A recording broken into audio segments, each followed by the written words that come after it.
What's going on, everyone? It's been a while since I've done one of these videos. I've been itching to create content, but I am currently in a place where I have more work than I can handle, so it'll take some time. But anyways, to start creating some content, I figured I'd do something easy, which is just answering some of the questions that I get from all of you. And today we have a question from someone, I'm not gonna say their name, about the Hopkins MPH program.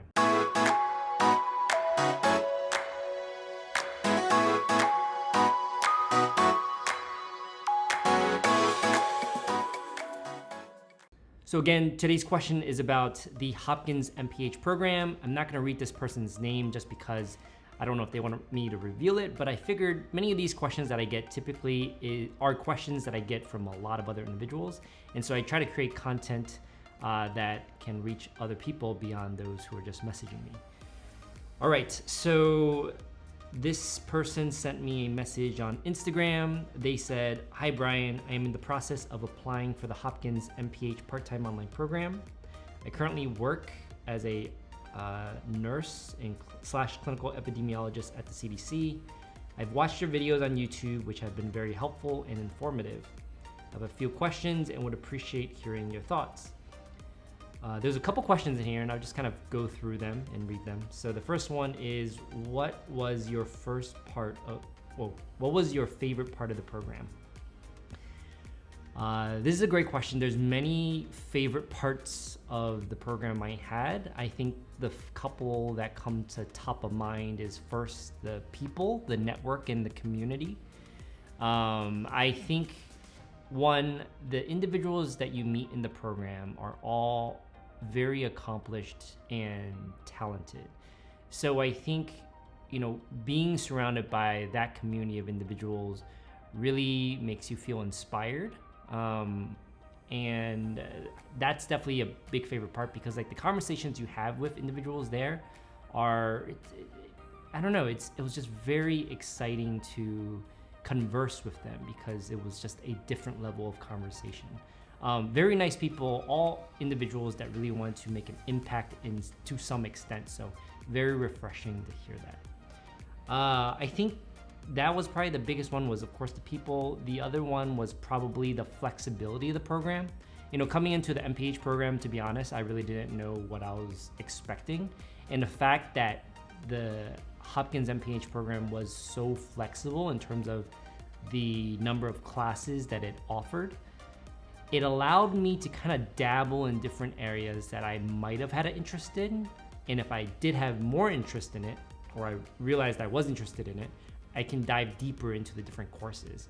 And that's because Hopkins opens up all the courses to different colleges. So I took a lot of courses in the policy department, took some in the business department, and I was exploring different areas. So that was another favorite part of mine, because the breadth of opportunities they offered was awesome. So I'll stop there since I'm kind of rambling.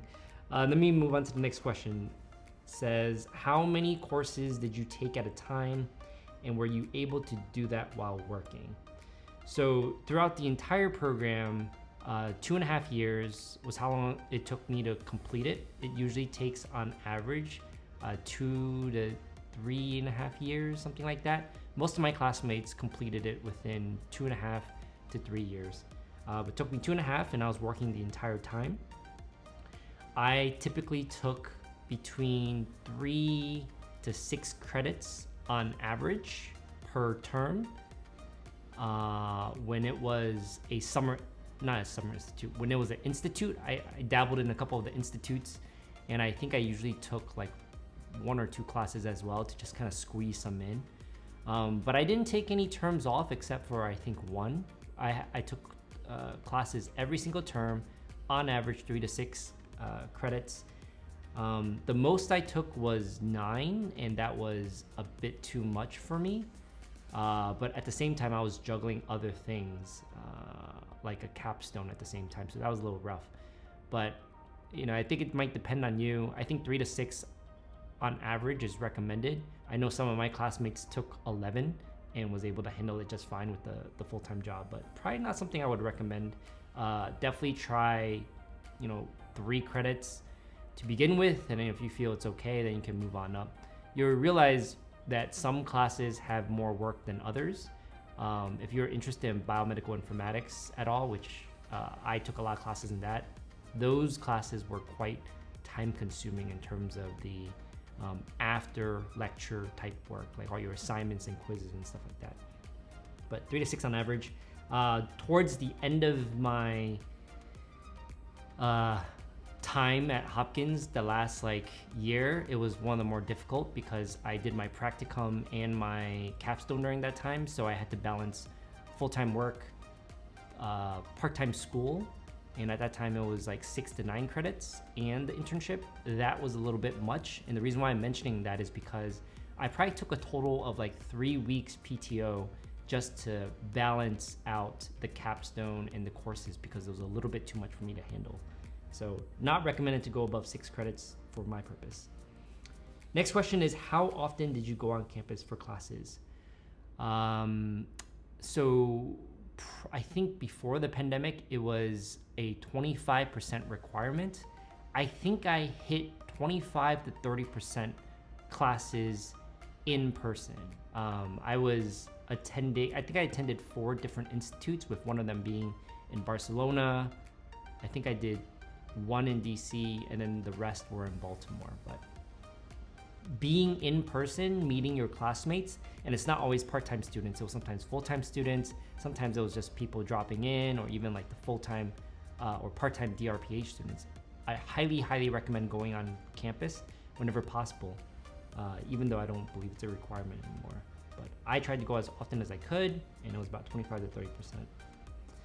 Do you have any insights from going to Baltimore and Barcelona for classes, and how long you were in each location for? Baltimore, the required orientation at the time was 2 weeks. And then Barcelona, I was there for 1 week.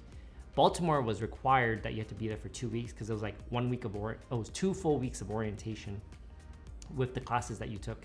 And in Barcelona, I was there for a week, but my class was only 2 days. I spent the rest of the time just kind of exploring.